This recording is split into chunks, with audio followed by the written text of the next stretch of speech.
So the Illini Store was our first iteration into the NIL space. So it's an e-commerce store where we house locker rooms, which is what we call them, for Illini student athletes to sell their custom and co-licensed apparel. We launched in September of 2021, started with really just the basketball team. And by the time that we closed the basketball team store at the end of March, we were able to actually pay out over $90,000 of commissions just to the men's basketball team. Now, the really cool thing about that was that people were earning all the way from Kofi, who's going to the draft and a big-time national name, all the way down to guys like Brandon Pajimski, who were freshmen. They didn't really see many minutes that year, but they were still able to capitalize on their NIL merchandise, which was really cool. I think what's also cool about the Illini Store is it has a really strong presence on social media as well.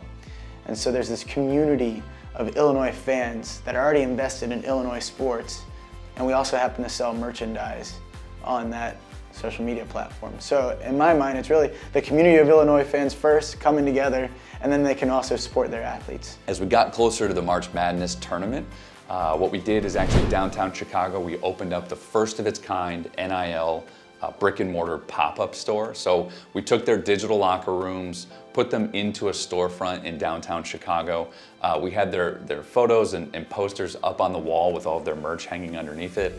We put QR codes up there where fans could come in, get jerseys, get other Illini licensed apparel that carried the athletes' NIL, but then they also could scan that QR code to take them directly to their digital locker room where they could buy their limited drops as well. So it was a lot of fun. We had a count up ticker that was tracking how much the athletes were earning.